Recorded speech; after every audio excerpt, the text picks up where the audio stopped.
चलिए दोस्तों, आज एक जो टॉपिक मैं बताने वाला हूं वो है सीबीएसई एग्जाम के बारे में। भाई इस बार तो सीबीएसई ने हद ही पार कर दी। कोई उम्मीद नहीं था सीबीएसई के ऊपर कि ऐसे भी सीबीएसई ऑफिसर या फिर सीबीएसई जो कि हाई रैंक में है, सीबीएसई ऐसे कर सकता है।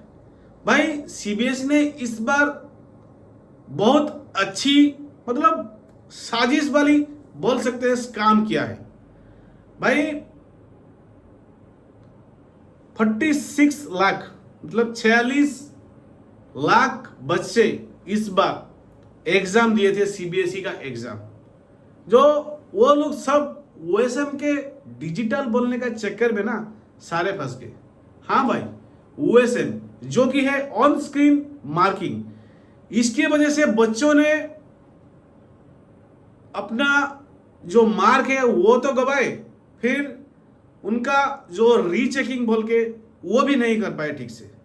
क्योंकि ऑन स्क्रीन जो ओएसएम है आप भी देख सकते हैं, वो आप में मतलब कुछ दिखाई दे तभी तो पता चलेगा ना भाई क्या कहां पे लिखा हुआ है, कितना मार्क दिया हुआ है, वो आप पढ़ के एक बार देखिए, वो देख पाएंगे तभी तो कुछ बोल पाएंगे। इसीलिए सीबीएसई ने बहुत अच्छे से बच्चों के साथ एक एक्सपेरिमेंट किया है डिजिटल ओएसएम चलाने के लिए। एक्सपेरिमेंट बहुत ही सही से इस बार मतलब 46 लाख बच्चों के ऊपर ये एक्सपेरिमेंट किया है सीबीएसई ने कि हाँ भाई हम भी डिजिटल सीबीएसई और ओएसएम कर सकते हैं। इसके चक्कर में बच्चे की तो बाट लगी भाई। तो इसीलिए ये मुद्दे को जो ना उठाना जरूरी है। आज एक बार वो स्क्रीन के नीचे जो मैं दे रहा हूं उसको एक बार देखिए मुझे बताइए, वो आप पढ़ सकते हैं क्या? ऐसे आंखों में तो मुझे नहीं लगता है आप पढ़ सकते हैं। उसके लिए आपको कुछ डिजिटल इंस्ट्रूमेंट यूज करना पड़ेगा, तभी जाके आप शायद पढ़ सकते हैं या फिर देख सकते हैं। नहीं तो ऐसे नेकेड आई में आपको देखना या फिर आपको नोटिफाई करना कि ये आंसर शीट आपका है या फिर नहीं है, वो मुश्किल है। तो इस बार सीबीएसई ने क्या किए कि जो भी बच्चे जिनको भी पेपर चेक करना है वो ऑनलाइन ओएसएम के थ्रू ही चेक कर पाएगा और उसके लिए उसको 100 रुपया देना पड़ेगा। भाई ठीक है, आपको 100 रुपया बच्चे लोग ने दिए, पर उनका जो कॉपी है वो तो अच्छे से दिखाओ उनको। भाई वो तो समझ में नहीं आ रहा है, फिर क्यों 100 रुपया ले रहे हो? तो आपका मोटिव यदि वो आंसर शीट को बच्चे लोगों को नहीं दिखाना था तो फिर ये ड्रामा क्यों? क्योंकि इसमें तो कुछ पता ही नहीं चल रहा है कि क्या है एक्चुअल में।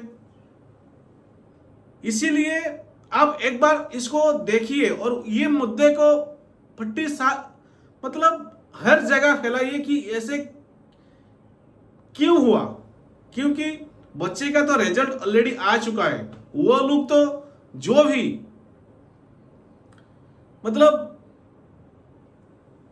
जो भी अपना मार्कशीट देखना चाहता है, वो चाहता था, वो तो चेक करने के बाद भी कुछ उसको समझ में नहीं आया कि एक्चुअल में क्या हुआ और वो क्या हो रहा है। क्योंकि मार्कशीट तो हमें पता ही नहीं चल रहा है कि कहाँ पे क्या लिखा हुआ है, क्या नंबर दिया गया है या फिर ये मार्कशीट हमारा है कि नहीं, आप भी देख सकते हैं। तो फिर वो ये सभी करने का क्या फायदा? यदि आपको नहीं दिखाना है या फिर कुछ भी आपका मोटिव है तो फिर ये 100 रुपया लेके बच्चे लोगों को बोलना कि हाँ आप ऑनलाइन चेक कर सकते हैं, आपका पेपर देख सकते हैं, ऐसे कुछ करना ही नहीं चाहिए था आपको। यदि आपको नहीं दिखाना है मोटिवली तो ये मुद्दा को ना हमेशा जरूर आगे बढ़ाइए ताकि वो 46 लाख बच्चों की जो है उनका भविष्य चेंज हो सके।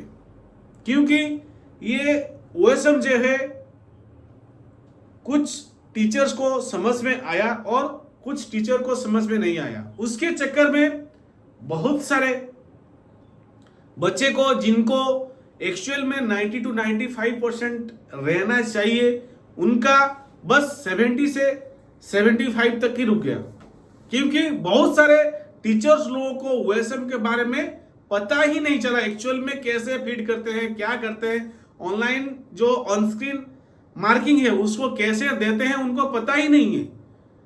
इसके चक्कर में बहुत सारे बच्चे को जो कि 90 से 95% रहना चाहिए, उनका घट के 70 से 75% हो गया। तो ये जो 46 लाख बच्चों के ना ऊपर एक्सपेरिमेंट किया गया है मेरे हिसाब से कि एक्चुअल में हम डिजिटल कर सकते हैं कि नहीं ओएसएम के जरिए में। तो वो एक्सपेरिमेंट भाई 40 बच्चों के ऊपर ही ऐसे नहीं करना चाहिए था मेरे हिसाब से, क्योंकि 46 मतलब 46 लाख बच्चों के भविष्य इसके ऊपर डिपेंड करता है। तो पूरा एक्सपेरिमेंट जो है 46 लाख बच्चों के ऊपर ही चला गया डिजिटल के चक्कर में। इसीलिए ये मुद्दा को जरूर उठाना चाहिए और जो भी है उनका जो मतलब सही में मिलना चाहिए, उनको मार्क मिलना चाहिए, और जो भी जिसका प्रॉब्लम है उसको सट आउट देना चाहिए, क्योंकि वो बच्चे हमारा भविष्य है, हमारा देश की भविष्य है बच्चे। तो इसीलिए उनका सही से चेकिंग होना जरूरी है और उनको जो मार्क मिलना चाहिए वो मिलना भी जरूरी है। जय हिंद, जय भारत।